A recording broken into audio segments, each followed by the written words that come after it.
I stood on the front porch of the house I grew up in, holding a small wooden box, the one that held my mother's ashes.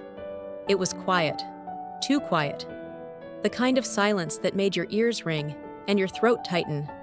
The house still looked the same on the outside. White shutters, blue hydrangeas Mom planted years ago. But it wasn't home anymore. My sister opened the door just a crack. Her eyes scanned the box in my hands, then went cold. "You shouldn't be here, Rachel," she said, her voice sharp and practiced. "This isn't your house." I blinked. "I just wanted to..." She cut me off. "Mom left it to me. You know that. There's nothing here for you now." And just like that, she closed the door. I heard the deadbolt slide into place. Click. I stood there for a full minute, heart-pounding heat rising to my face. Not from shame, not even from shock, but from clarity, the kind that hits you when you realize that everything you thought was unshakable just cracked beneath your feet. 3 days ago, we buried Mom. 2 days ago, the new will was read. 1 day ago, I learned that her house was left entirely to my sister. Not a mention of me, not even a sentimental item, just erased. No one told me there had been a new will. No lawyer reached out. No explanation, just signatures. Mom and I had been close. I was the one who stayed, who cooked, who cleaned, who sat beside her hospital bed night after night. My sister, she flew in twice a year with flowers and firm hugs, then left just as quickly. She always knew how to perform well, especially for Mom. But that performance ended with her holding a legal document that gave her everything. And me, nothing. I didn't cry. I didn't beg. I didn't yell. I just stood there gripping the box of ashes a little tighter and turned away from the house that no longer had a door open for me. I didn't walk away empty, though. As I stepped off the porch, something changed inside me. A quiet resolve. A fire I didn't know I had. Because sometimes when people take what they think is everything they forget, they can't take your mind. They can't take your integrity. And they sure as hell can't take your ability to fight back. That night, I made a phone call. To an old contact at a local credit union where I'd interned during college. "Hey, Linda," I said, my voice steady. "I need to ask about a mortgage." There was a pause. "Whose mortgage?" "My sister's," I said calmly. "On 814 Willow Creek Drive." Another pause. "You're not on the loan, Rachel. I can't, I know. I'm not asking for anything illegal. I'm just curious. Because something tells me she didn't pay off that house in full. And I have a feeling the bank might be interested in new investors." Click. I smiled for the first time in days. She took the house, but she didn't realize I was just getting started. "Toy langoy, kolmamedua vao, nhung kong, fain goy, juoch nhach jen trong dichuk." The first time I realized my sister resented me was Thanksgiving 6 years ago. Mom had just been diagnosed with congestive heart failure. I canceled my trip to Chicago that year and stayed home. I roasted the turkey, made her favorite sweet potato pie, and helped her to the table with her oxygen tank trailing behind. My sister Valerie flew in that morning in a silk scarf and new boots, carrying a boutique gift bag and a big performative smile. She barely sat down before she started commenting on how tired I looked, how thin Mom had become, and how the house needed repainting. That was Valerie's way, spotting problems, never staying long enough to solve them. When dinner ended and Mom went to bed, Valerie pulled me aside and said something that stuck with me. "You always make yourself look like the martyr, Rachel, like you're the only one who cares. It's manipulative." I didn't answer. I just stared at her. Because the truth was, I was the one who stayed. I was the one who learned how to check blood sugar, how to lift Mom from the tub, how to decode insurance bills and listen to the same stories on repeat without flinching. I didn't ask for praise. I didn't keep score. I just did what needed to be done. Valerie's visits got shorter after that. She called less. And when she did come by, she always brought expensive things. Flowers, imported teas, perfume sets, but never stayed long enough to brew a pot or open a bottle. And Mom. She loved us both, but she had a soft spot for Valerie. Maybe it was guilt. Maybe it was admiration. Maybe it was just the sparkle Valerie knew how to turn on for her. But when Mom got worse, it wasn't Valerie who held her hand during the night terrors. It wasn't Valerie who emptied the bedside commode or scrubbed vomit out of the carpet at 3 a.m. It was me. Every day for the last 4 years of Mom's life, I was there. I moved back into my childhood room. I quit my job. I freelanced to stay afloat. I put my life on hold. We had long talks in the evenings, Mom and I. She told me things I'd never known. About her childhood. About Dad's affairs. About how scared she was to die. "I don't know what I'd do without you," she'd whisper. "You're the only one I trust."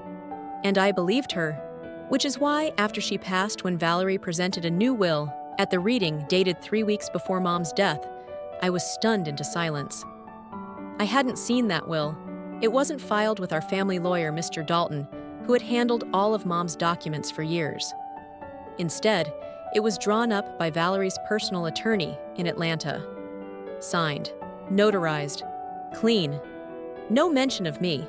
Everything house possessions savings went to Valerie, with a handwritten note attached to my eldest daughter, who always knew how to manage things. I remember sitting in that cold office, staring at the paper, thinking, did I hallucinate those 4 years? Did I imagine all the nights, all the conversations, all the love? Mr. Dalton was suspicious too. He asked Valerie for explanations. She shrugged. Mom said she wanted to simplify things. She didn't want Rachel to feel burdened with the house after everything she's already sacrificed. Burdened. That word stung worse than the betrayal. Like my care was a nuisance. Like I'd been a necessary inconvenience. I could have contested the will. I could have gone to court. But I didn't have the energy or the money. Valerie had already changed the locks before the funeral ended. I had to ask her permission to enter the house, and she denied it. People said I was being too soft, that I should fight. But something inside me whispered, you don't win by dragging her down. You win by rising above her. That night, I packed my things from the motel and drove to the edge of town. I stopped at Willow Creek Drive just far enough to see the outline of the house through the trees. The lights were on in the kitchen. Valerie moved around inside like she'd always belonged there, like she hadn't bulldozed through years of sacrifice with one signature.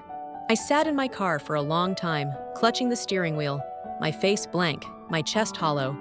And then I asked myself a question I hadn't dared to think until that moment. What if there's more than one way to reclaim what's mine? The next day, I reached out to Linda, my old manager from college. She was now VP at a local community bank. And I asked her a simple, quiet question. Do you still hold the note on 814 Willow Creek Drive? Linda paused. I'd have to check. That file's been with us for a long time. I thanked her, hung up, and looked out the window at the setting sun. Valerie thought she took everything, but she forgot I'm the one who stayed. I know every crack in that house, every drawer, every secret. And now, I was about to find out what she didn't. Kota tuangja troi buok toi bang mot tugiai. Nhung chin nhung tugiai, kachmoa la soidai, sich gyu le kota. For weeks after the will reading, I floated through life like a ghost. I couldn't sleep. I couldn't eat. Some nights I'd sit on the floor with a mug of cold coffee, replaying everything. Every grocery trip, every doctor's appointment, every birthday I spent at home while Valerie sent flowers. And the question kept echoing. How did she pull it off so cleanly? I knew Mom. I knew her handwriting, her habits, her guilt. The thought of her cutting me out completely felt so unlike her that it made my skin crawl. But that didn't matter now. The ink was dry. The keys were turned. And Valerie had won, at least, that's what she thought. One Tuesday morning, Linda from the bank called me back. You were right, she said. The property's still under a mortgage. Original loan from 12 years ago. Refinanced twice. Balance sits at about $182,000. I pressed the phone closer to my ear. So she didn't pay it off, nope, Linda said. In fact, she's behind on the last 2 payments. My heart didn't race. It settled, like a puzzle piece had clicked into place. Valerie always wanted to look like she had it together. New clothes, fancy vacations photos with white wine on beaches she could barely afford. But behind the scenes, it was always credit cards and deferred bills. Now she had a whole house with a mortgage and no one left to help her manage it. Who owns the loan now? I asked. Linda hesitated. Technically, we do. But we're negotiating a portfolio sale right now with a private buyer. Could go through in a month or two. What would it take, I asked slowly, to be that buyer? That was the moment things shifted. I spent the next few weeks combing through everything I could find: real estate laws, mortgage-backed securities, portfolio sales. I wasn't trying to destroy my sister. I wasn't looking for revenge. I just wanted the truth to mean something again. I wanted my care, my sacrifice, to hold more weight than a forged signature. I took out a small business loan against the freelance brand I'd built up over the years.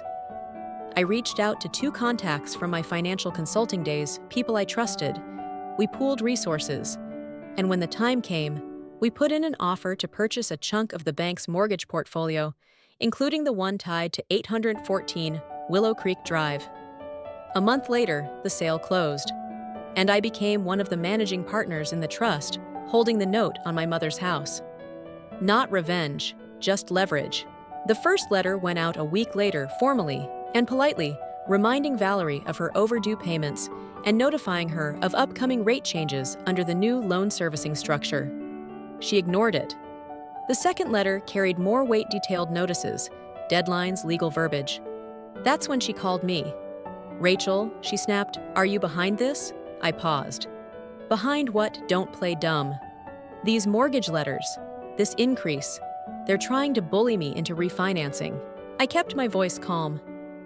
"Maybe you should talk to your loan holder." "I am," she hissed. I let that hang in the air. Quiet, sharp. Then she said it, almost a whisper. "You bought it, didn't you?" I didn't answer. She didn't need confirmation. "You're pathetic," she spat. "This is your way of getting back at me, by pretending to be some kind of banker now." That's when I stood up alone in my tiny rented apartment, looking out the window at a life I had rebuilt from ashes. "No, Valerie," I said, steady and soft. "This is me finally holding something that can't be taken away." She hung up, and I sat down, exhaled, and cried, not from pain, but from release. Because for the first time in months, maybe years, I wasn't the invisible daughter anymore. I was the woman with the truth, with the receipts, with the power. Valerie hadn't just stolen a house. She had tried to rewrite our family history, to erase me from the pages entirely. But here I was, holding the footnotes. And I wasn't done yet. Ko I jok luot, qua to di chuk. Toi jok tung dong trong, hop jong vai muan ha. When I was young, my mom used to say, "Power isn't loud, honey. It's patient." I never really understood that until I saw my sister's name at the top of a foreclosure notice drafted by a lawyer I now employed. After Valerie hung up on me, I expected she'd try to play it smart, refinance, through another lender, sell the house before things got too messy, maybe even offer me hush money to back off. But no, she did exactly what she always did. Ignored the problem, convinced the world would bend to her denial. We gave her 60 days. The legal team we worked with sent all the right documents, gave her all the right options. She didn't respond. She had grown used to winning by simply assuming everyone else would walk away first. She didn't realize I was done walking away. About 2 weeks before the foreclosure date, Valerie showed up at my apartment unannounced. She wore sunglasses indoors and carried a designer bag I knew she couldn't afford anymore. She looked around the room like she was allergic to IKEA furniture. "You win," she said. I raised an eyebrow. This wasn't a game. She dropped her sunglasses onto the counter. "What do you want, Rachel? What is this really about?" "Do you want the house?" "Fine. Take it." I looked at her, calm and clear. "I don't want the house." She laughed bitterly. "Right. You went through all this trouble, bought the damn loan, and now you don't want it." "I wanted to see if you'd ever admit what you did," I said. "To me, to Mom, to the truth." She looked away. I continued. "But you can't, because admitting it would mean admitting that the sister you erased from the will is the same one keeping you from bankruptcy right now." "Spare me the moral lecture," she snapped. "You think you're so righteous because you did Mom's laundry and held her hand at the hospital. But guess what? I had a life. I had goals. And I didn't?" I asked. Her jaw tightened. "I gave up years of my life to care for her," I said. "You gave up a few weekends." She opened her mouth to reply, but nothing came out. Just silence. Thick and sour. I walked to my kitchen drawer, pulled out a thick manila envelope, and handed it to her. "What's this?" "The transfer paperwork. I've decided not to foreclose. I'm releasing the lien." She looked at me like I'd grown two heads. "You're giving me the house?" "No. I'm giving up the control. You'll need to refinance with someone else. If you don't, the house still goes to auction. But I won't be the one pushing the button." She stared at the envelope like it was radioactive. "Why?" she asked, voice cracking. I took a deep breath. "Because holding on to your ruin doesn't fix mine. Because this isn't justice, it's just a loop of pain, and I'm stepping out of it." She nodded slowly. There was no thank you, no apology, just the sound of someone realizing they'd lost, even when they'd technically won. She left without another word. I thought I'd feel empty, but instead, I felt clear. In the weeks that followed, she scrambled to refinance the home. She barely made it in time, but she did it, and I let her. Because that house, my mother's house, was no longer my battlefield. I took the payout I received from the mortgage sale and used it to open a women's financial literacy center in my city. We named it Margaret's Table after Mom, a place where women could sit together, share knowledge, and make decisions with their eyes wide open. I gave a talk at the opening. I stood behind the mic, hands slightly shaking, and said I lost a house. I lost my mother. I lost a version of my family I thought was real, but I found something else, something worth more. I found my voice. And once you find that no one can take it from you, not even family. The crowd stood, not out of politeness, but because they understood. They were women who'd signed things they didn't read, who'd been told to trust instead of verify, who'd put love above logic and paid the price. I was one of them, but not anymore. Valerie and I haven't spoken since, and maybe we never will. But if she ever walks into a bank again and thinks she can outsmart the system, I hope she remembers. The system now has women like me on the other side of the table. Sometimes healing doesn't come with closure. It comes with clarity. After everything, after the will, the lies, the legal steps, the decision to walk away, I thought I'd feel victorious. I imagined some grand moment of triumph where Valerie apologized, admitted everything, and I got to be the hero in my own story. But that's not how real life works, especially not with family. There was no apology, no tearful reunion, only silence, and that strangely was enough. I found myself returning to Mom's grave, more often not out of grief, but to sit with memories that hadn't been tainted. Memories that still belonged to me. She once told me during a night when the pain wouldn't let her sleep, I may not have written it down, but you'll always know who showed up. At the time, I thought she was just tired. Now I know she was speaking the truth her body couldn't put into paperwork. There's a strange power in knowing that what the world sees on paper isn't the full story. The truth lives in what we do not, what we claim. And I did show up. I stayed. I cared. Even when I was erased, I didn't vanish. Instead of spending the rest of my life trying to get back what was taken, I chose to build something new. The center we opened, Margaret's Table, became more than just a financial space. It became a gathering place. A circle of women who, like me, had been shut out, cut off, pushed aside, and still stood back up. One afternoon, a woman in her 60s came in holding a crumpled envelope. "My son forged my signature on a loan," she whispered. "The bank won't listen." We helped her. We walked her through every step. Not because we had all the answers, but because she deserved someone on her side. That's what legacy is. Not houses, not money, not documents, but the way your life continues to echo through others. As for the house on Willow Creek Drive, it still stands. Valerie still lives there, as far as I know. Sometimes I wonder if she ever walks past Mom's old rocking chair or finds a recipe tucked between cookbooks and thinks of me, but I no longer need her to. Forgiveness is a quiet thing. It doesn't require an audience or approval. It's a door you walk through for your own peace. And I did. I don't need to win to be whole, because the truth is, she took Mom's house, but she never took what Mom gave me, grace, grit, and the guts to keep going. Have you ever been betrayed by someone in your own family? Have you been the one who gave everything only to be cut out when it counted? I want to hear your story. Not just the pain, but how you rose from it. Tell me in the comments, what would you have done if you were me? Because somewhere out there, another woman needs your strength too.